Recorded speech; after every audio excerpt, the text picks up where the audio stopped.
I'm Dr. Parry, and we're going to have some fun today. We're going to talk about how you choose a fertility specialist. And obviously I'm biased. I think our place does a decent job, but I'll even say when we are not the right fit and, what are the things you're looking for? And the core 4 things that I'm going to really be going into is knowing yourself, knowing the clinician you're going to be seeing, knowing the team that will be caring for you, and of course knowing a lot of issues about the practice. And we're going to talk about implications of the personal versus the more efficient for things and sort of like a machine-like place. We're going to talk about the insurance coverage. We're going to talk about whether you want a nerd, whether you want someone who's more personal, and all kinds of other issues for sort of saying who is the right fit for you.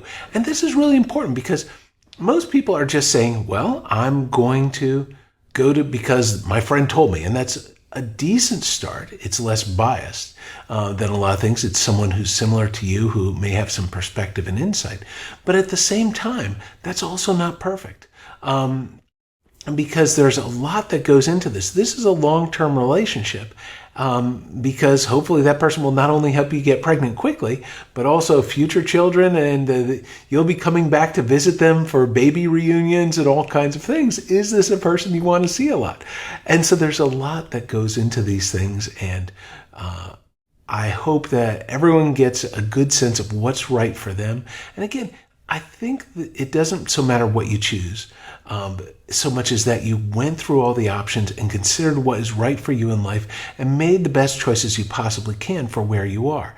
And that's really important. It's that informed autonomy and not just leaving it to chance for things. So let's start with the first thing. Again, as we look to the things yourself, the doctor, the team, the practice, for yourself, I think one of the most important things for knowing yourself is where are you on this journey? And we'll get into personality styles in a bit, and that's also on the physician side. But where are you on the journey? Are you early? Are you mid journey? Are you late in the journey relative to some? This is really important. If you are very early on in the journey, most of the time you're not looking for something in depth or exhausted. You might just say, hey, I want a little bit of clomiphene. By the way, I don't like clomiphene. Stay away from it. I think it turns everyone into the devil. But you may want something very minimalist.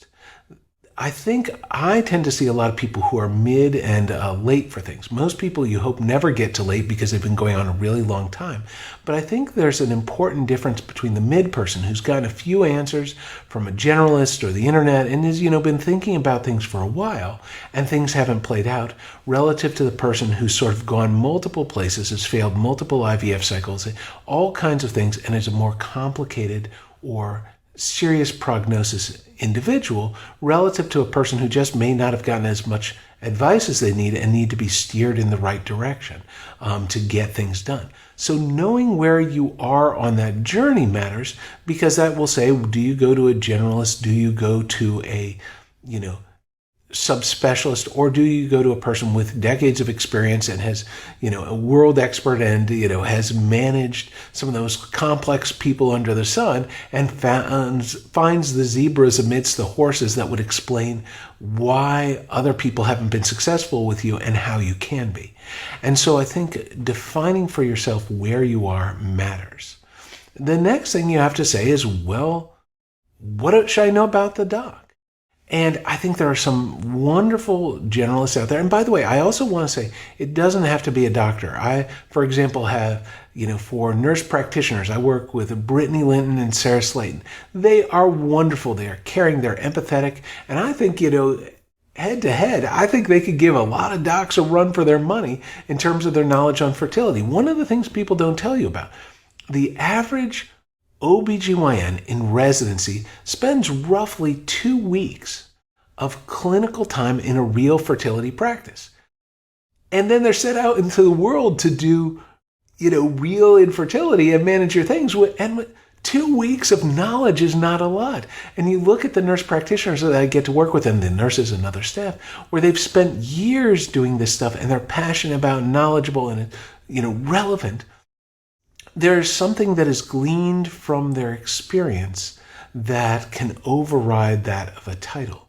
And so I don't think you should necessarily be hung up on titles. You want to know how engaged are they with fertility care and what can they do to help you advance to get to where you want to be. And again, I'm lucky to work with some wonderful people for things.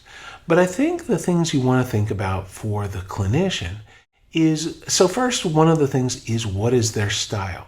And I don't think these are mutually exclusive, but some are very focused on the high touch or the personal, the empathetic, the feel good, and some are incredibly nerdy but awkward, and they talk solely about the academics and the numbers, and here's the latest research study for things. And again, where you are in your journey may influence what might have been right for you at one point may be very different at another. In fact, actually, it's interesting to see some people who are incredibly stoic and rough, and they're just like, I remember one patient who was I won't say which arms of the force it was with, but it was pretty much, the most blunt individual, and she was like, just give it to me straight, doc. Are my ovaries shot? And, this was at 42 and things like that. And the thing is, for one of the most direct people, she later had a miscarriage. And all of a sudden, the person who was the most stoic individual in the world would beat me up easily, and pretty much anyone I knew, for at the same time, she was wanting an incredible amount of empathy as she went through this horrific loss that was devastating to her for having hoped to be pregnant. Now, long-term did well. That's a whole nother story. But the point being that people can even be at different points. So I think you want to define what you're looking for on a lot of those things. You want to also have someone who can talk the economics. And by the way, this is not something that's mutually exclusive. I think that doctors should be able to have all kinds of strengths. But what you find is often the people who are more touchy-feely and empathetic, touchy-feely sounds bad, but you want to say that you know what I'm saying, in that they're ultimately incredibly empathetic and caring. They also sometimes aren't always the latest or up-to-date on fund of knowledge for what's really going on. They've built their success, they've built their career with that strength. And others are incredibly intelligent and incredibly smart and capable. And that's what builds their practice. And yet they really are not very gracious about, the more personal aspects of things, and they only survive through sheer brilliance rather than ultimately their ability to make the person feel warm and good and all those other things. And finally, they're the people who are very economical, and they're very to the point. They get things done, they're efficient, and they are likely to save you a lot of time, but also they are also very mindful that you might not get as much time from them either. And I think how you find the balances among these three, and hopefully a person can be empathetic and there for you in the moment and listening and caring, but also have a lot of knowledge and also be financially efficient. All these things matter. But, often you'll find a doc who's only one. And that's okay. That it's not ideal, but you got to find at least some strengths and then figure out what is best for you. I think for the economics, by the way, that is a very important thing for defining your own goals and your own objectives before you even meet the doctor. Because some people are wanting just the lowest cost possible, saying, look, I've got such a constrained budget, whatever's the cheapest, let's go with that. And other people are more value-based. I'm married to an economist. My wife talks in terms of dollars spent per pregnancy achieved. And so I'm looking, that lowest cost thing, sure, it's cheap, but it's not getting you where you want to be. You're wasting your money. Even though it's very little money, it's wasting your time, your energy, your hope, all those other things. Where are you getting your best value? And so I think that's very important. And some people are in the scorched earth, money is no object, let's throw cash at it and we'll see what sticks. And there are a bunch of doctors that are out there. And in fact, actually, it's interesting if you look even at your geographic region, you'll see whether there's insurance coverage actually influencing that. Because if, it's going to insurance, hey, let's just do absolutely everything. But it's amazing how I can look at some practices where they'll do 6 ultrasounds when you really only needed 1. And that takes up your time and your life and all kinds of other things like that. And so you do want to have a sense of that. By the way, also, I think it's important for you to be your own advocate and to be transparent in what you're trying to get out of the experience. And you can ask the practice and say, hey, this is something I'm thinking about. Which of your docs might be the best? Or, if there's only one in solo practitioner, say, will he be or she be able to meet me at that point on things? And again, for instance, I'm not usually the scorched earth, money's no object type of guy. I really am a big believer in value-based testing. But if you tell me you want the whole kitchen sink and throw things in, even if they aren't necessarily the most efficient, I'm game for that, and I will talk to you about what you get for what you do. But at the same time, I don't think that's my default, and I think there probably should be relatively few practices that need that, because here's one of the interesting things. Everyone thinks, oh my gosh, I'm in horrible shape. Everyone else I know is pregnant. Everything is smooth, and I am the most complicated and unlucky person in the world. I get everyone coming in and saying that. And the reality is, so many of these people, everything they're going through is really normal. It's what we see every day. And so while they think it's complicated and horrible, it's actually just sort of the norm. That's fertility. Again, it's what we do all the time. And so I think sometimes some more efficiency on the front end. And then if things are complex, then you can start adjusting to the individual circumstances. That can be done. In fact, that is something that I would say is ultimately, is the doctor able to customize?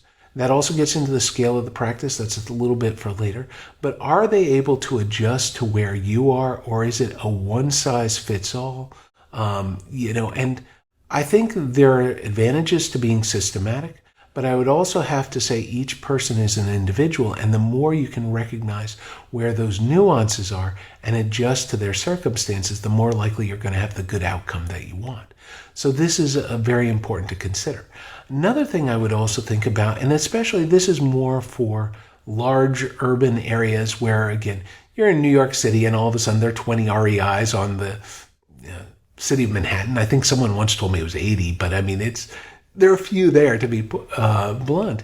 You can, in those settings, you can even look is there a specific expertise. And for instance, when I trained in Boston, our program was known for taking care of those with, this was with Dr. Keefe, who was wonderful on premature ovarian failure and diminished ovarian reserve. You had Kelly Pagitas, who's in the pioneering and earlier days of pre-implantation genetic testing, had a lot of skills with that. And so there were unique or certain clear strengths, and for us, for example, while we do a lot of pretty much everything for fertility, I know that ultimately hysteroscopy, the ability to look inside the uterus and evaluate it well and understand the anatomical things that often a lot of other docs have missed, that's absolutely a strength for us. And we have many, many more, but I mean, that's something where, again, we're routinely teaching other REIs how to practice.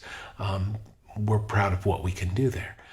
So I would definitely think about what you're looking for, again, for personalization, versus cookie cutter. What are the individual strengths, and ultimately how you are going to be a fit with that doctor. And moreover, will they listen to you? Will they actually take the time to hear what you have to say? And will they also be able to take what you have and meet you in a place, or is it going to be just their way or the highway? And I think that's, I don't think you can meet everyone's demands, by the way. I think there are some people where they just have a vision for doing things in a particular way, and you have to say, this is not going to be the right fit. I think you need some doctors who can I rarely find people where I don't think I can meet them with where they are. For me, it's funny because I was saying this to someone earlier today. I'm very destination focused.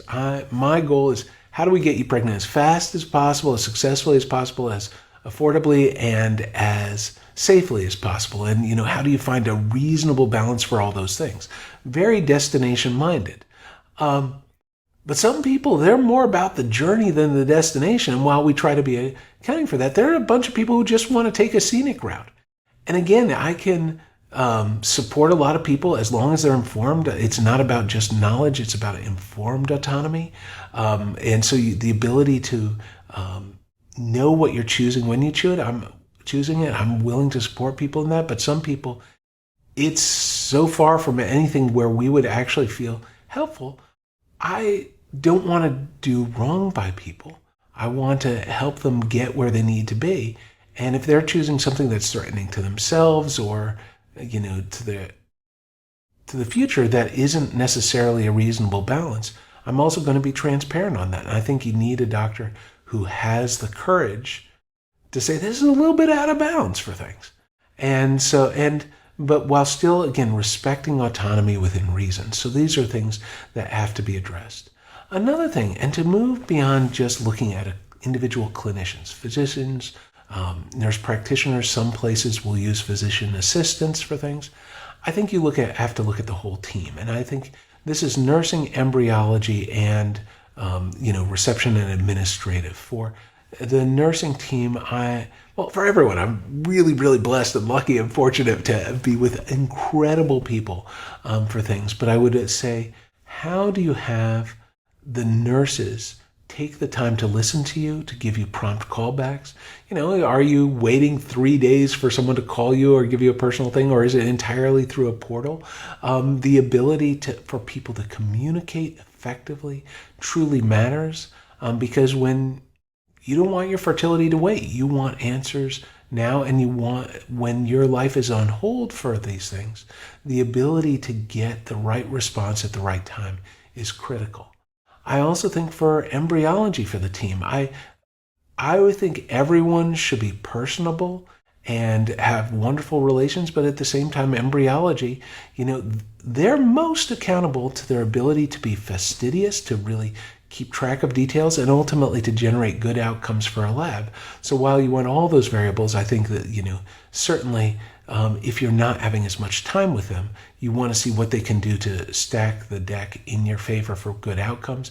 And you look at good pregnancy rates. By the way, for those, I think many people don't need IVF. I think many people need oral medication insemination, or again, there are other circumstances like surgery and other things that can be done. But I think for when you have to go to IVF, I do think you have to understand what the success rate for a program is. And many people go to SART.org, or they go to the CDC for the website. We actually aren't members of SART. There's a long story behind that. And I've been in it at other times, and this is not the right time for us for that. But I would say that knowing a program's success rate, when they do IVF, what's the likelihood you bring home a baby? That really matters. Now, one of the important things that SART talks about is they say you can't compare programs based on their IVF success rates.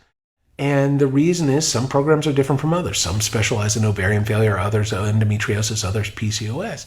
And the diagnosis has an enormous impact on people's success. And you don't want to compare apples and oranges. I think that's true. But anytime you see a program that's a standard deviation or 2 standard deviations, or again, well below what's normal, I think they have to be able to at least validate why they are below average. Because here's the thing, you look at this for the entire nation. Everyone thinks they're great. 90% of teachers think they're above average. Physicians, probably even a higher thing. Yet only 50% of fertility practices are above average. That's just a statistic. That's not personal or a judgment on any of them. And you have to say, why is that program performing below average? I'm very proud of where we are, where we're very comfortably doing well. But the point being that some people have very high expectations and thoughts of what their statistics are, but the data don't bear it out. And so that's something you need to be informed about and be able to at least have people give a reasonable answer and say, is this the right fit? You also, so that gets into the lab thing. I also think the administrative aspects of things is incredibly important and not given enough support or recognition. I mean, the front desk determines your experience. You just come in, and if they are smiling, if they are gracious, if they are, know who you are rather than having you, just have a seat or something like that. That just changes the trajectory of your day. The ability to have people who are financially savvy to give you an answer for where you are and what needs to be done, and the ability to sort of get back in a timely fashion. And I think also even for the billing, this is one thing. If you can't talk to a person about why you have the charges that you do, where they come from, that's concerning. And so you need good people in administration. I think communications. I think there are people who oversee, web pages and things. And how does the practice have things where you can hear about the latest and greatest, be inspired, be hopeful, and be informed? There are so many things that go into administrative support that determines your experience. I always say, and I mean this sincerely, 80% of the reputation of a doc actually comes down to the front desk in the nursing. And people have actually done these studies and said that's the case. So I'm really, really lucky. I always joke, I could be a complete jerk, horrible, everything like that. I just work with so many incredible people that they're offsetting that. I hope I'm not that bad. I think they've probably had to whip me into gear a few times over the years, but I'm very lucky for those that I work with, and very thankful for each of them. In terms of other things beyond, and by the way, this is something that's also for the doctor and the team. I think you have to get a sense for who they are on two other fronts. One is sort of an honesty and transparency. The other is, do they actually know you? And I think for honesty and transparency, I think a lot of people come in and they have no idea what they're doing. And they're just told you have to do this, and it's part of a formulaic thing. And some people are led on and they're given more hope than they necessarily should. You want to give hope. You want cautious optimism for things. You don't want people just holding out hope and then you're sinking tens of thousands of dollars into something that could never have given you a return on investment. And I see a lot of people where their dreams are shattered elsewhere from those mistakes. And I hope we never do that, but I try to do my best to be as transparent as possible.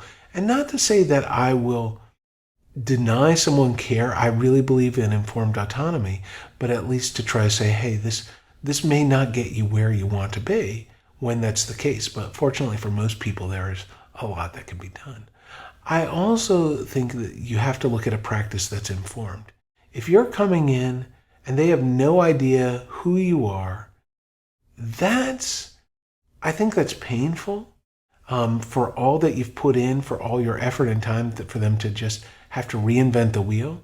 I think there are times where, there can be a lot going on, and I don't think anyone is ever perfect. But I think you do need at least some degree of coordination where there's familiarity, there's expertise, and there's ability to just not give vague generalities, but to focus on you as an individual. And that matters. So I would also say that's important for the practice, the clinicians, and all the team members for that.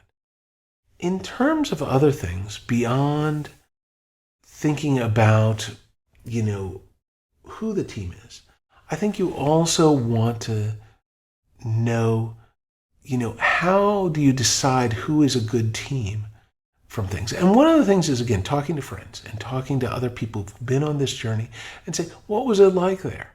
And they can give you a perspective. Now, I don't think friends is a difficult thing to go with, because first, we'll see a pair of friends come in, and one is PCOS, which is an overabundance of eggs, and the other is ovarian failure, and they have very different experiences in the sense that their prognosis is inherently different. Most people, if you give them a baby, they're happy, and if you don't, I think the best metric sometimes for a practice is, do the patients still have that deep connection, even if they don't get pregnant? Because it's very easy to make someone happy who's gotten exactly what they wanted. But I think when you have a harder hand to play, it's very different from those who have an easier hand to play. And so friends aren't always the perfect metric for what you're going to go through. The other thing is you look at ratings online, and that's important. But I see a lot of people game their ratings. And in fact, actually, some places even game their statistics for pregnancy rates, where if you are not pregnant, They put you, or if you're not a good chance, is they put you in a research study and then you don't count against their statistics. There are all kinds of things going on that nobody talks about for the field. And I think figuring out who is honest and transparent on these things matter. But I think that is going to be one of the things. How do you figure out who is real for doing right by you? And the more metrics that align, the more likely it's true. By the way, be suspicious of a place where all of their reviews are completely positive. That means often they're editing or curating or things like that, and it's a little more selective. I'm very proud of our many, many, many positive reviews, but there are a few people in there. I could think of one where, the person wasn't the right fit and, was saying, had ovarian failure and the doctor never did testing for me. What it doesn't say is the person actually had 12 tests prior to coming to me for like a fifth opinion. And I just thought, hey, you've had this one 2 times, this one 3 times, this one 4 times. I don't want to steal your money doing tests that we've already gotten the answers multiple times for, but that was interpreted as not wanting to evaluate, when in fact that answer was very, very established, and just hoping for a different answer. That's torturing data until it confesses. I'm not one to do that.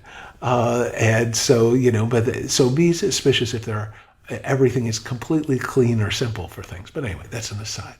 Another thing I would look at is also the practice itself. And again, the success rates, we talked a little bit about that. How as a whole does everyone come together for the good outcomes which really matter?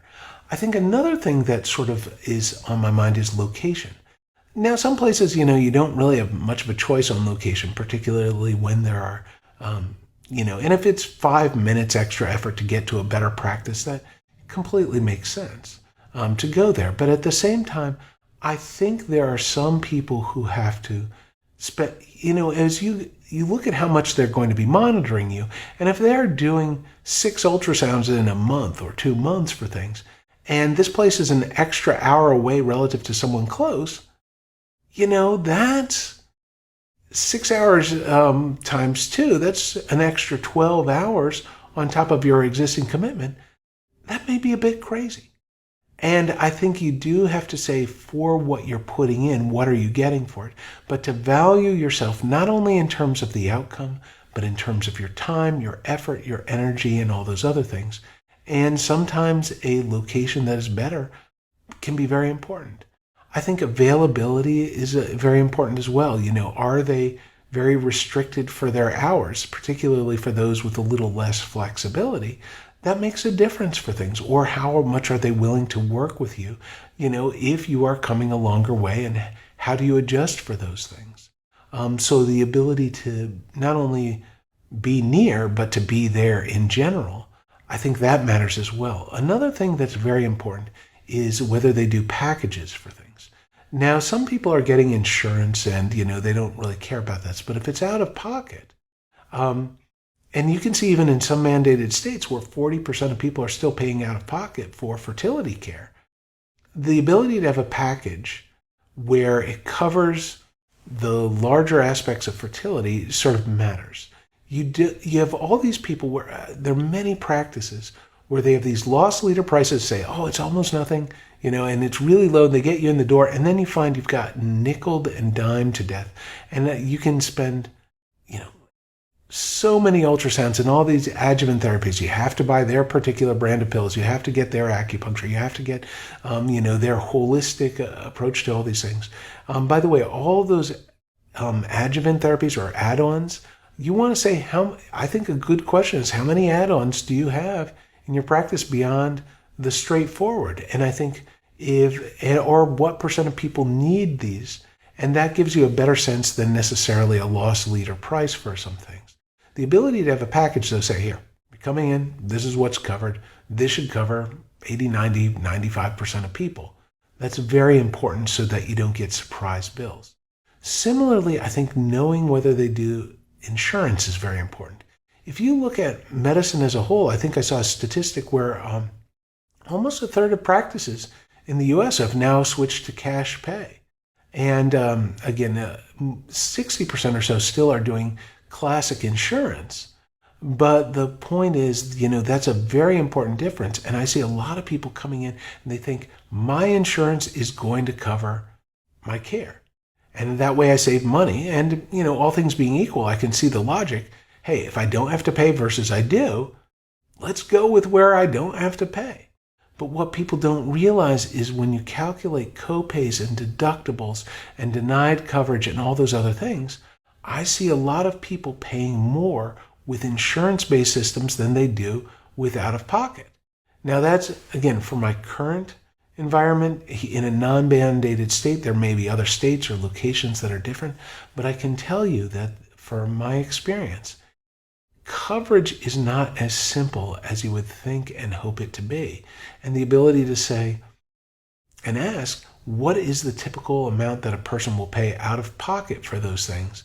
If they can't give you an honest answer or a precise answer, that often means they're trying to hide something. So I think transparency is very important. The final thing I think that a lot of people don't always address or think about is how personal the practice is. Because you can see some practices which are very big, very experienced, they have economies of scale, they have a lot of expertise, and they can have very specialized staff in there. But it's also a machine. And they'll just line people up, and you're a number, you are not a name. And you want an ability for that personal touch where someone knows you, because I think if people don't know who you are, there's more likely that there's something individual or unique or important to you that can fall between the cracks as things end up being assembly line. And I've seen a lot of people have hard experiences elsewhere in that format. And I think that's one of our challenges as we grow, to say, we love the fact that we're very popular and a lot of people want to come here and, we're taking over the region, all kinds of wonderful things. But at the same time, I think we really are mindful of how do we keep that attentiveness and that personal touch so that we can treat you one-on-one. And by the way, for all those things, we try to find the best balance we can. Again, I say this is an art, it's a fit, it is not, there is never going to be one size fits all. But at the same time, if any of you see ways that we can do better over the course of things, please let us know. It is such a balance, and we want to learn and we want to grow. And the more we hear about what we do and what goes well, what doesn't, all those types of things, the more we can give you the care that you want, which really matters. I think that was something actually, I was talking with Vicki Butler, who's our charge nurse, on the way here. And I think she had a very important point for also something for a practice as you're sort of selecting balances. And she said, it's not just a job, it's a calling.